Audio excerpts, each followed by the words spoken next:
আসসালামু আলাইকুম ভিউয়ার্স।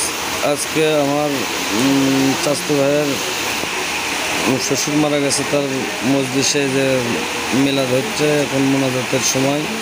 মজলিসের জন্য কেউ তাড়াতাড়ি করতেছে খাওয়া দাওয়ার জন্য, খুব অতি তাড়াতাড়ি মোনাজাতটা খুব তাড়াতাড়ি হলো। আর এরই ফাঁকে মানুষ মাঝে মধ্যে লাইন হচ্ছে, একটু উঠেই দেখেন যে লাইন করতেছে, যে লাইন হয় খাওয়ার জন্য। সবাই ধরে আছে, এক একভাবে লাইন ধরে আছে।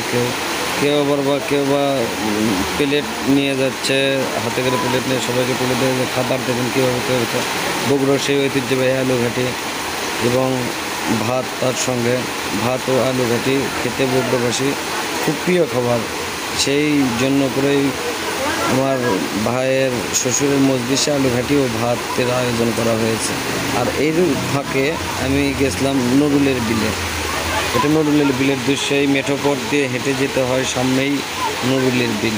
খুব প্রাকৃতিক দৃশ্যগুলো দেখতে খুব মনোরম পরিবেশ। বাংলাদেশের ঐতিহ্যবাহী দ্বিতীয় বৃহত্তম বিল এটা হলো নরুলের বিল। এই নরুলের বিলটা এত সুন্দর ও মনোরম পরিবেশে, আবহাওয়াটা খুব সুন্দর। আর এখান থেকে দেখা যাচ্ছে বহু দূরে ওই যে দেখতে পাওয়া যাচ্ছে মমইন ইকো পার্ক 5 স্টার হোটেল। এখান থেকে লং ভিডিও, যে দেখেন বড় করে লং করে বলা হচ্ছে।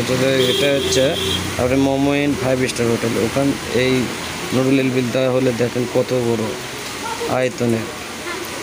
এর কারণে বাংলাদেশের দ্বিতীয় বৃহত্তম বিল হচ্ছে আপনার নরুলের বিল।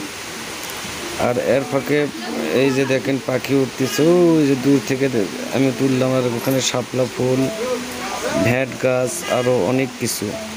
তাই যদি কেউ আসতে চান খুব সহজেই এখানে আসা যাবে পল্লীমঙ্গল থেকে আনন্দবাজার। এই যে দেখেন মেঠো পথ দিয়ে হেঁটে যেতে হবে এই আপনার হচ্ছে নরুলের বিলে। এটা হচ্ছে আপনি যেখানে আমি মজলিসে আছি, এখান থেকে লং রোডদের সামনে গেলেই আপনার নৌকো সব কিছু পাওয়া যাবে।